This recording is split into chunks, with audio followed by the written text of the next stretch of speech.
Halo warga Nobar, kayak apa kabarnya? Bebuhan pian hari ini kembali lagi bersama saya Mamang Tobi, sang pengangguran profesional yang kali ini akan membawakan film yang dibintangi oleh aktor ahli Muay Thai yaitu Tony Jaa, menceritakan tentang seorang veteran Muay Thai yang berupaya membantai gangster paling kejam untuk balas dendam karena anak dan istrinya dibunuh. So, tanpa berlama-lama lagi, siapkan mata, telinga, dan anu-anuan kalian semua. Mari kita nobar dan inilah Striking Rescue.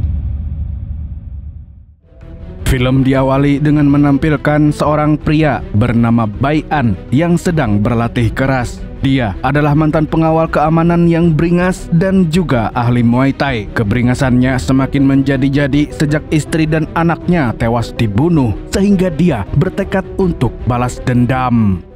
Scene kemudian berpindah di sebuah pasar di kota Jati. Terlihat sekelompok preman yang dipimpin oleh mas-mas dangdut bernama Kang tengah mengambil setoran dari para pedagang. Di tengah memantau sekitar, Kang ditelepon rekannya, tapi rekannya malah diam saja.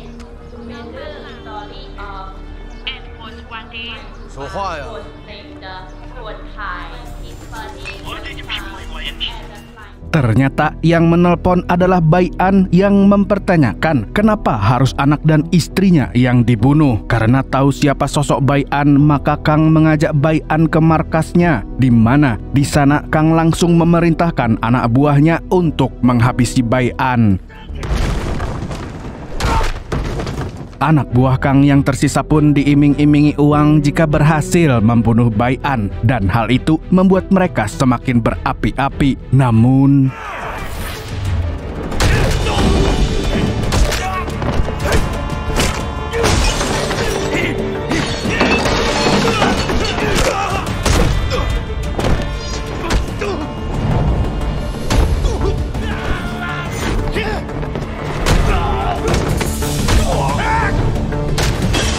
setelah anak buahnya habis, kini tinggal Kang yang menjadi incaran Bai An, sehingga Kang membekali diri dengan senjata api. Walaupun begitu, bagi Bai An, Kang hanyalah sebuah kutu yang dapat dengan mudah Bai An pites menggunakan tangan kosong. Setelah berhasil melumpuhkan Kang, Bai An lantas menanyakan alasan Kang membunuh keluarganya. Di sini Kang menjawab bahwa dia hanya disuruh oleh bosnya yang bernama Ying Hao. Kemudian Kang juga memberitahu plat mobil yang biasa digunakan untuk menjemput putrinya Ying Hao dari sekolah. Setelah mendapatkan informasi, Bai An pun menghajar Kang sampai semaput lalu pergi menggunakan mobilnya Kang. Bai An langsung menuju SMA Internasional di mana anak Ying Hao sekolah. Di sana dia menemukan Zheng Wu, yaitu pengawal pribadi Ying Hao yang sedang menjemput putri tunggal Ying Hao yang bernama Ting He. Bai An pun beraksi dengan pura-pura menabrak Ting He.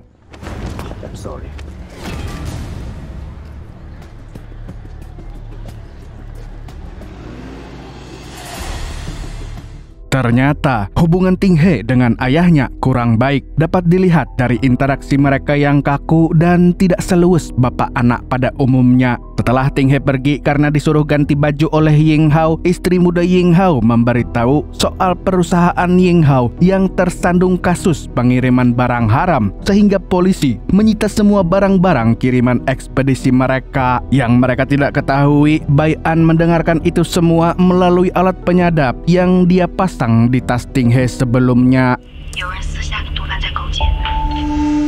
Setelah anaknya kembali, Ying Hao lantas mengungkit perihal kepala sekolah yang melaporkan kalau Ting He berbuat onar di sekolah. Ying Hao awalnya menyalahkan Ting He hingga Ting He membela diri dan mengaku bahwa dirinya selalu dibully di sekolah karena bukan murid lokal.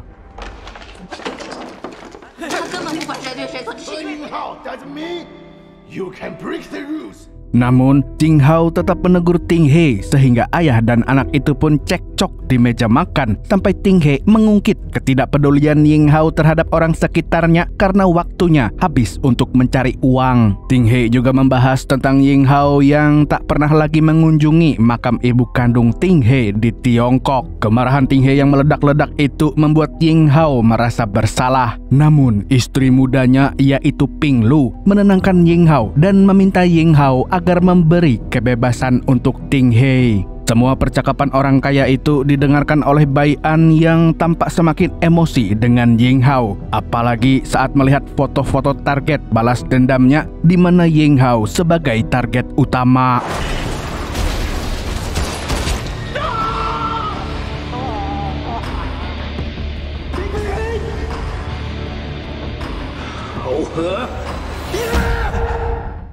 Sementara di tempat lain, terlihat seorang pria congkak bernama Tai Long mendatangi gudang tempat Kang yang baru saja dihajar oleh Bai An. Tai Long mengajak anak buahnya yang kita sebut saja Susi untuk menginterogasi Kang yang gudangnya telah disita polisi hingga merugi 20 juta dolar. Dan menurut dugaan Kang, yang melaporkan gudang mereka ke polisi adalah Bai An yang otomatis membuat Tai Long murka.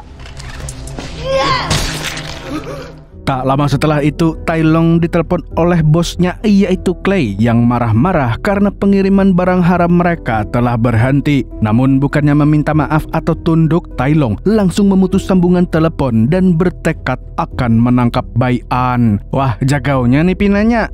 Keesokan harinya, Ting He dan Ying Hao akan pergi ke Tiongkok. Gara-gara kemarahan Ting He kemarin, Ying Hao mengajak putrinya untuk mengunjungi makam mendiang istrinya. Namun rupanya kemarahan Ting He belum reda, sehingga dia memilih mobil yang berbeda dengan ayahnya. Sedangkan di sisi lain, Ying Hao menitipkan segala urusan perusahaan kepada Ping Lu. Lalu Ping Lu memberitahu bahwa perusahaan Ying Hao telah menyelesaikan urusan dengan polisi. Hanya saja barang haram yang ditemukan sama persis dengan barang haram yang ditemukan 3 tahun lalu.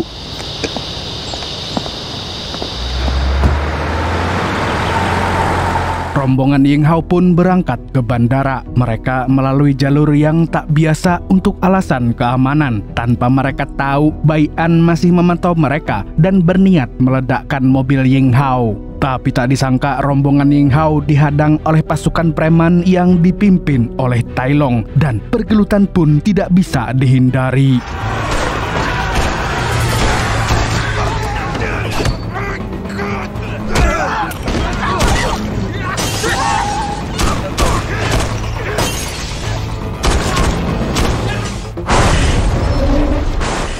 Dari awal Tai Long memang mengincar Ying Hao. Jadi begitu mendapatkan pria tersebut, Tai Long segera menyeretnya menuju truk kontainer besar. Di sisi lain, Zeng Wu yang melihat bosnya diculik seketika mengejar truk tersebut. Dan tanpa diduga, dia langsung disambut oleh Susi.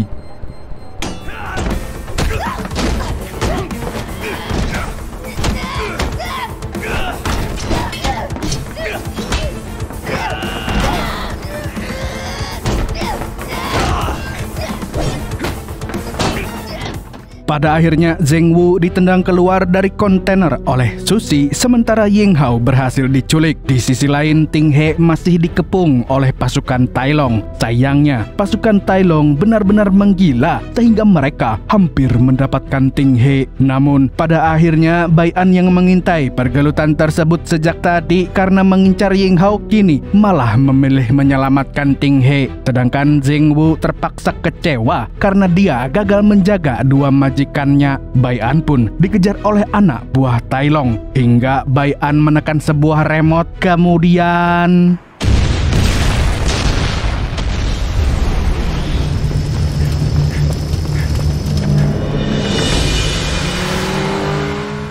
sesaat kemudian, Zeng Wu memberi informasi kepada Ping Lu kalau Ting He menghilang sedangkan Ying Hao diculik. Hal itu membuat Ping Lu marah karena menganggap Zeng Wu tidak becus dengan pekerjaannya. Tapi Zeng Wu meminta Ping Lu agar memeriksa CCTV sekolah Ting He karena Zeng Wu curiga dengan seorang pria yang tiba-tiba menabrak Ting He kemarin sepulang sekolah. Dan di saat yang bersamaan akhirnya terungkap siapa bos Tai Long yang tidak lain adalah Clay, atau kita sebut saja dia Samidi. Dia adalah gembong barang haram yang tega membunuh siapapun yang menghalangi bisnis haramnya.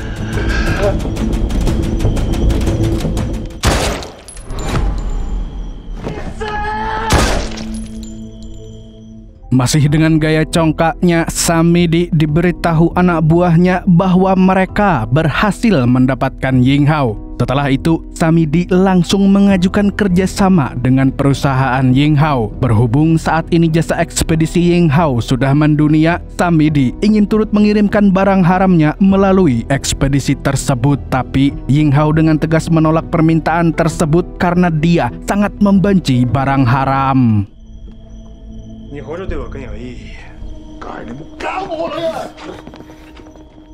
Sedangkan di saat yang bersamaan, Ting He kali ini berada di markas Bai An. Ting He sebenarnya ingin berterima kasih karena Bai An telah menyelamatkannya, hingga dia menyadari bahwa Bai An adalah buronan yang dituduh telah membunuh putri dan istrinya sendiri. Mendengar tuduhan Ting He, sontak Bai An marah besar dan menuding bahwa Yinghao lah yang telah menghabisi anak dan istri Bai An. Dalam kemarahan itu terungkap juga bahwa Bai An selama ini memata-matai keluarga Yinghao termasuk Ting He untuk menyusun balas dendam. Thank you. You saved me. Dan dengan diiringi hujan, Ting He berhasil menemukan telepon umum lalu menghubungi Ping Lu. Ping Lu pun merasa lega dan berjanji akan menjemput Ting He. Lalu dia berpesan kepada Ting He supaya tidak percaya siapapun termasuk Zheng Wu. Karena nyatanya perjalanan yang rutenya hanya diketahui oleh Zheng Wu dan Ping Lu ternyata bisa diganggu oleh para penjahat. Tak lama kemudian, Ting He melihat mobil polisi mendekat. Dia pun segera meminta pertolongan dan polisi berniat mengantar Ting He ke kantor polisi. Awalnya, Ting He merasa dilema, apalagi setelah mendapatkan pesan dari Ping Lu. Tapi Ting He yang masih naif tersebut memutuskan untuk percaya kepada si polisi. Dan saat mau berangkat, ada polisi lain yang menghadang dan hormat kepada orang yang dianggap sesama polisi itu. Namun tiba-tiba saja polisi di mana-mana memang bermuka banyak, tapi kali ini polisi palsu. Ting He pun berniat kabur, namun polisi palsu tersebut masih menahannya. Untungnya, Bai An datang setelah menyusuri jejak Ting He melalui alat penyadap. Setelah itu, Ting He kembali ke markas Bai An dan dia menduga jika ada karyawan ayahnya yang mengkhianati perusahaan. Tapi yang lebih penting dari semua itu, Ting He ingin menemukan ayahnya. Begitu juga dengan Bai An yang ingin menemukan Yinghao untuk balas dendam. Sehingga Ting He pun mengajak Bai An untuk bekerja sama. Karena sebenarnya Ting He yakin kalau ayahnya bukan pengedar barang haram dan juga tidak menghabisi keluarga Bai An.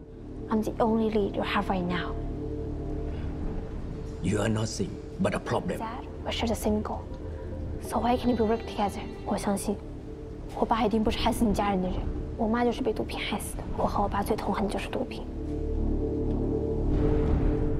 Sedangkan di saat yang sama, Zheng Wu berhasil melacak jejak Ting He. Namun, dia hanya menemukan mayat polisi yang baru saja mati tertembak.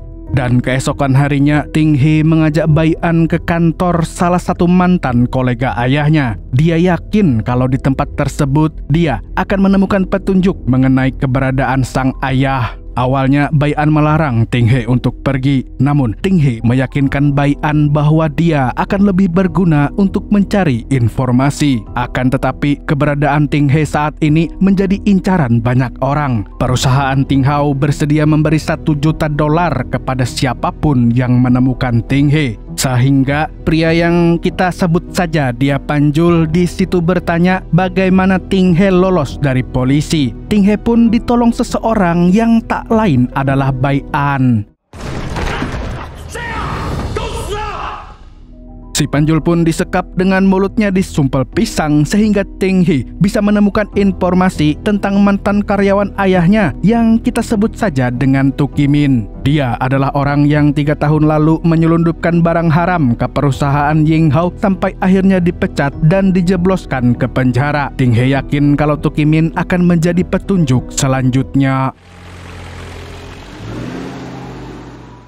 Sesaat kemudian, Ting He dan Bai An tiba di pasar gelap yang menjadi sarang seluruh preman paling berbahaya, tak terkecuali si Tu Kimin yang memiliki pabrik barang haram. Maka Bai An ingin menghancurkan markas tersebut untuk mencari si Tu Kimin. Tapi lagi-lagi Ting He ingin maju lebih dulu dan meminta Bai An melindunginya jika diperlukan. 你他妈谁呀？赶紧滚！带我去见槟榔了。我是贺银河的女儿，我可值100万美金。 Kekhawatiran Bai An memang beralasan karena baru saja Ting He berjalan menuju para preman, dia sudah diancam dengan pisau tajam. Untungnya seseorang mengenali Ting He sebagai target $1 juta sehingga dia diizinkan masuk menemui Tu Kimin.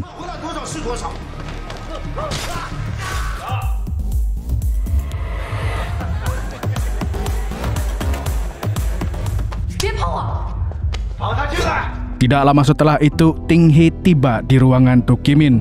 Sialnya, tas Ting He direbut padahal alat pelacak Bai An terpasang di sana. Maka dengan tidak adanya tas hadiah dari ibunya itu, Ting He kini harus sendirian menghadapi Tu Kimin yang masih sakit hati dengan perlakuan Ying Hao kepadanya.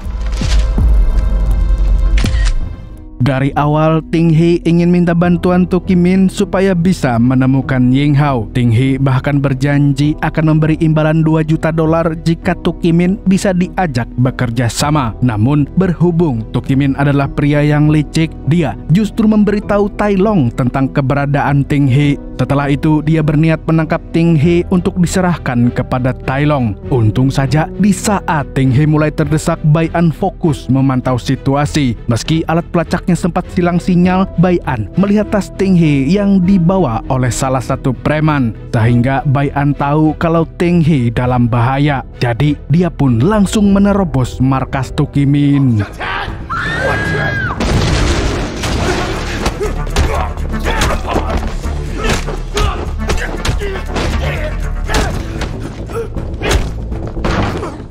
Bai An pun menghajar Tu Kimin sampai babak belur, hingga Tu Kimin yang terpojok pun memberitahu kalau Ying Hao diculik oleh Clay alias Samidi. Setelah itu barulah Bai An kabur menggunakan KLX sebelum diserbu para anak buah Tu Kimin.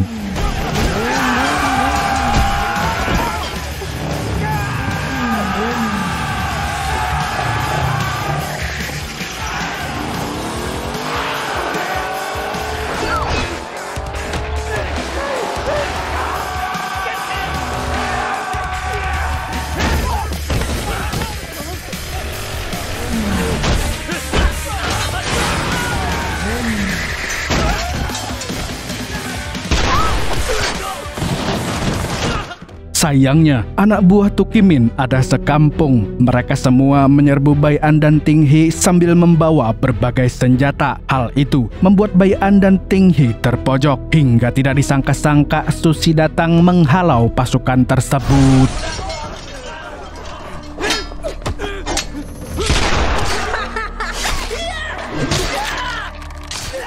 Sebenarnya Susi tidak bermaksud menyelamatkan Bai An atau Ting He. Dia hanya mengincar Ting He karena ingin menyerahkannya kepada Tai Long. Tapi dengan cepat Bai An langsung menghadapi wanita bersenjata tersebut.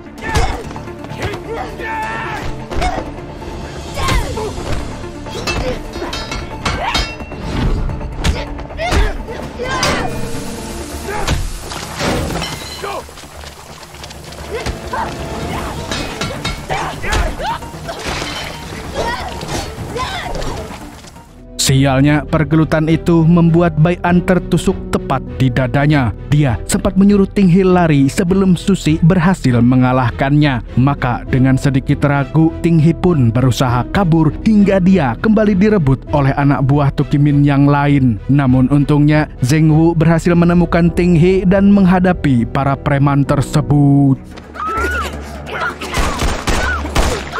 Akan tetapi, Ting He kembali teringat dengan pesan Ping Lu sehingga dia tidak mempercayai Zheng Wu. Ting He pun melarikan diri yang membuat Zheng Wu merasa bingung. Di saat yang sama, Bai An berhasil menyusul Ting He. Bai An berniat membunuh Zheng Wu, namun Ting He menggagalkan niat tersebut karena bagaimanapun juga Zheng Wu adalah salah satu orang terdekat Ting He. Malamnya, kondisi Bai An semakin lemah, padahal dia dan Ting He harus mencari petunjuk lagi untuk menemukan tempat Ying Hao disembunyikan. Maka Ting He pun tidak punya pilihan. Kebetulan mereka menemukan klinik dokter hewan, lalu Ting He membawa Bai An ke sana.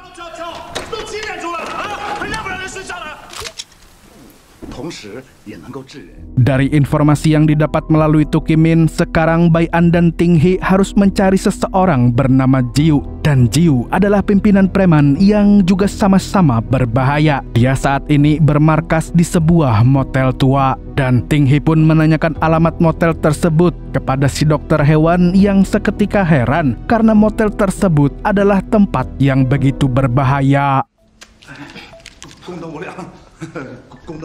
Namun, petunjuk tetaplah petunjuk. Sambil tertatih-tatih, Ting He membopong Bai An ke motel tersebut. Dia berpura-pura menjadi anak Bai An dan ingin menginap di hotel itu. Perbedaan wajah yang mencolok antara Bai An dan Ting He sempat membuat petugas resepsionis merasa curiga. Tapi Ting He menyuapnya dengan uang banyak sehingga petugas tersebut mengizinkannya untuk menginap. Meski begitu, si petugas itu akhirnya memberitahu Jiu kalau dirinya sedang dicari.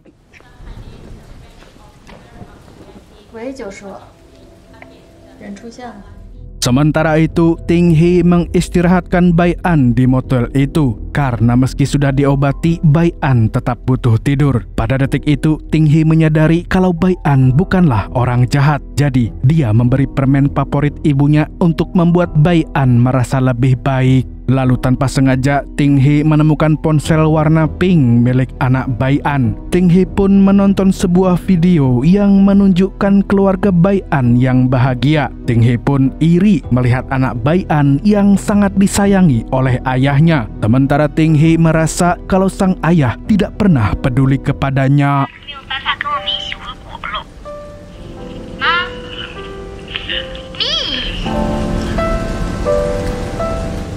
Sementara di luar motel sudah terlihat pasukan preman yang memasuki motel itu dipimpin oleh Jiu. Tentu saja mereka mengincar Ting He, tapi tiba-tiba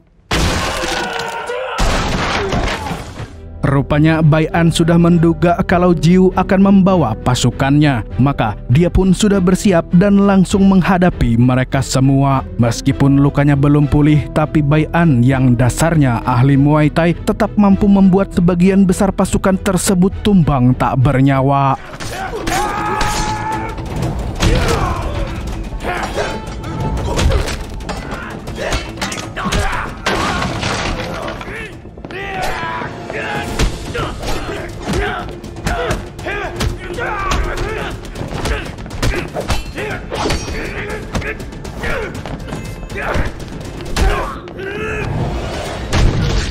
Namun, di saat Bai An menjenggut Jiu demi informasi, ternyata masih ada satu anak buah Jiu yang menyerang Ting He. Sehingga Bai An segera menolong Ting He dan meninggalkan Jiu yang terkapar. Akan tetapi, pergelutan yang seharusnya dimenangkan oleh Bai An itu lagi-lagi diganggu oleh Susi yang berhasil menemukan Bai An. Gara-gara Bai An sempat mengalahkannya di pergelutan sebelumnya, sekarang Susi benar-benar mengincar nyawa Bai An. Tapi akhirnya,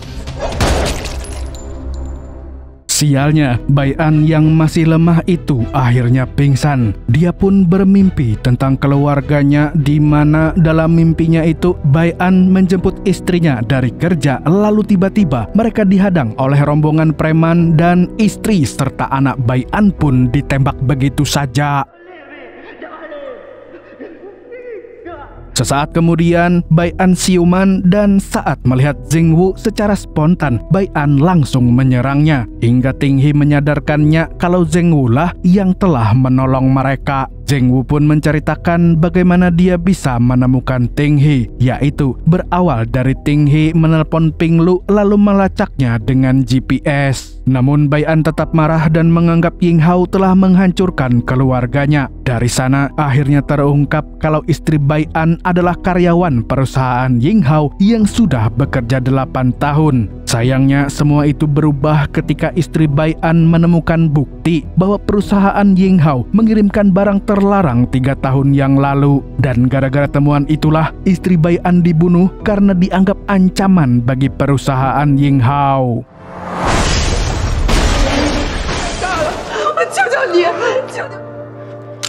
Makanya Bai An begitu marah dengan Ying Hao dan menganggapnya sebagai pengedar barang haram yang licik. Akan tetapi Xingwu tidak percaya dengan cerita tersebut karena Ying Hao selalu membenci barang haram. Dia mengatakan bahwa istri pertama Ying Hao yang juga ibu kandung Ting He tewas akibat barang haram. Jadi Ying Hao dan Ting He sekarang membenci barang itu lebih dari apapun. Namun Bai An tidak mudah percaya. Dia tetap mengejar Ying Hao sekalipun Ting He mencegahnya karena saat ini Bai An masih terluka. Hingga akhirnya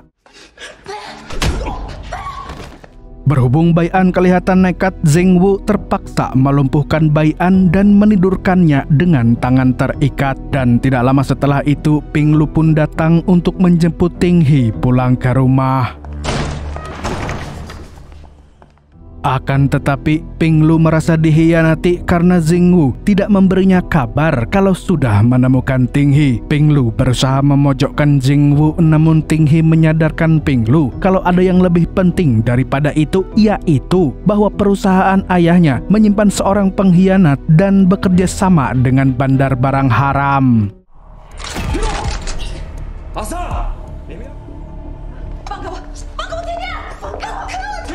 Pada saat itulah Ping Lu yang sebenarnya membawa pasukan tiba-tiba diculik oleh pasukannya sendiri. Pasukan itu dikomandoi oleh Asa. Ia seolah-olah mengkhianati Ping Lu dan kini akan menghabisi Xingwu. Namun yang terjadi kemudian, tanpa diduga Bai An menyelamatkan Xingwu. Rupanya Bai An tahu kalau Ting He diculik. Oleh karena itu, dia memutuskan untuk bekerja sama dengan Xingwu dan menyelamatkan Ting He yang dibawa ke markas Samidi. Sementara itu, Ying Hao masih menjalani negosiasi yang alot dengan Samidi. Lagi-lagi Samidi menyuruh Ying Hao untuk menandatangani kontrak kerjasama di antara mereka. Namun Ying Hao dengan tegas menolak kontrak tersebut. Hingga tanpa diduga, Ting He dibawa ke tempat itu sebagai tawanan. Kedatangan Ting He kontan mengejutkan Ying Hao. Samidi seketika merasa senang karena umpannya berhasil. Dengan adanya Ting He, Ying Hao langsung menyetujui kerjasama mereka karena sayang anak dan tidak ingin Ting He berada dalam bahaya. Tapi tidak disangka Tai Long yang sejak tadi berada di sana tiba-tiba membunuh Samidi. Lah,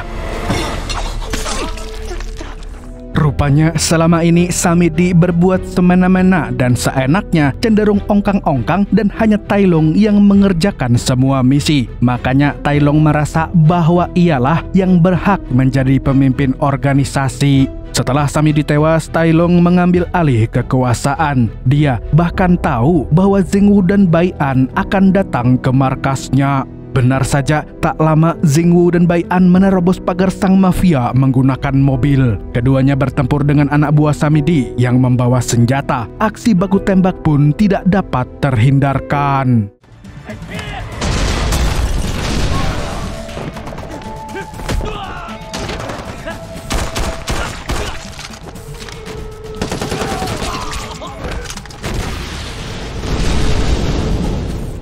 Setelah adu senjata dan lolos dari serangan dahsyat, Xingwu dan Bai An berbagi tugas. Xingwu akan menghabisi semua pengawal Samidi, sedangkan Bai An akan mencari Ting He.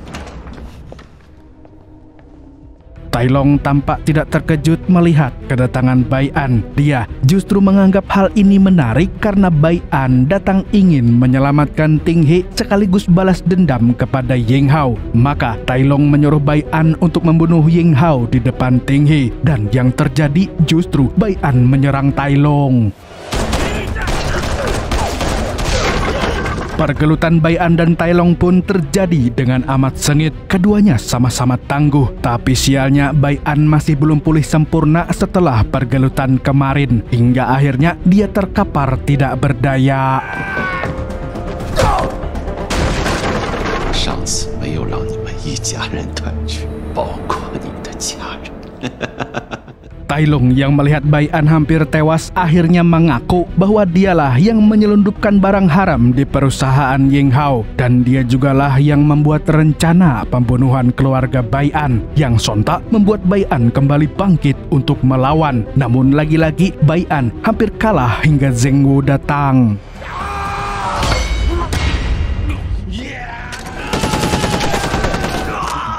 Akan tetapi Zheng Wu juga tidak sanggup melawan Tai Long sendirian. Bai An yang melihat Zheng Wu kalah pun akhirnya kembali bangkit untuk menghabisi Tai Long.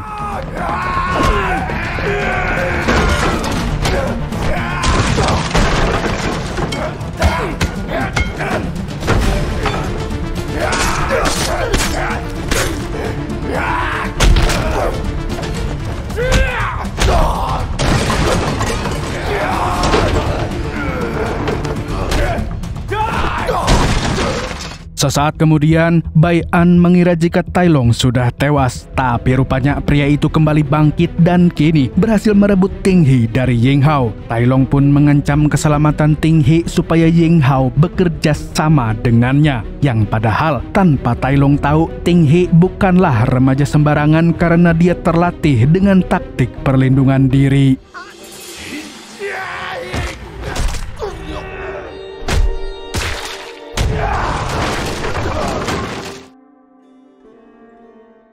Maka dengan begitu Tai Long akhirnya benar-benar tewas. Ting He akhirnya selamat dan berterima kasih kepada Bai An. Sedangkan Bai An meminta maaf kepada Ying Hao karena telah menuding pria tersebut telah membunuh keluarganya. Thank you, An. Setelah itu, Ting He, Ying Hao, dan Zheng Wu pulang ke rumah. Namun, Bai An tetap berada di markas Samidi karena dia masih punya urusan lain, yaitu Ping Lu. Loh, ada apa ini?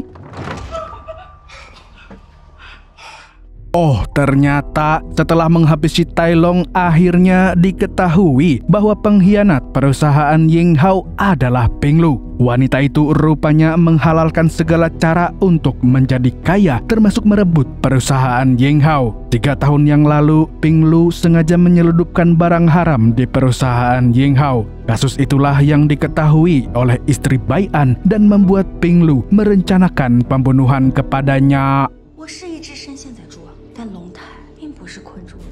Gara-gara itu, Ping Lu jadi semakin nekat. Dia bahkan berhasil menjadi istri kedua Ying Hao dan berniat menyingkirkan Ying Hao serta putrinya. Namun itu semua digagalkan oleh rencana Bai An. Dan sekarang Bai An berniat menewaskan Ping Lu dengan cara yang sangat keji, yang seketika membuat Ping Lu ketakutan, dan Bai An pun menyuruhnya minta maaf kepada Ying Hao dan Ting He.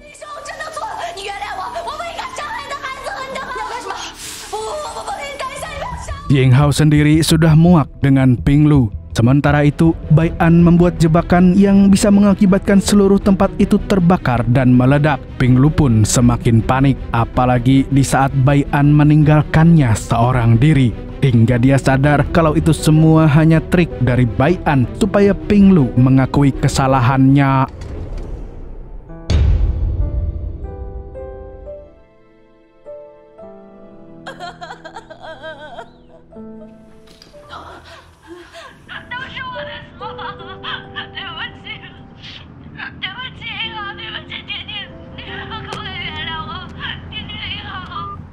Di akhir film, akhirnya Ping Lu dijebloskan ke penjara. Para polisi juga menangkap jaringan barang haram milik Samidi dan Tai Long. Dan akhirnya film pun tamat. Dari film ini terlihat jelas penggambaran pepatah bahwa sepintar apapun menyimpan bangkai, pasti akan tercium juga aroma busuknya. Kita bisa melihat bagaimana Ping Lu yang menutupi semua rencana jahatnya, tapi akhirnya ketahuan juga. Segitu dulu dari saya, Mamang Tobi, sang pengangguran profesional. Nah, buat yang nyari Burhan lagi sibuk ikut lomba burung di Jenewa. Kada tahu juga aku anak ngintu mainan burung. Ya, mainan burung tarus. Dan sampai jumpa di video-video selanjutnya.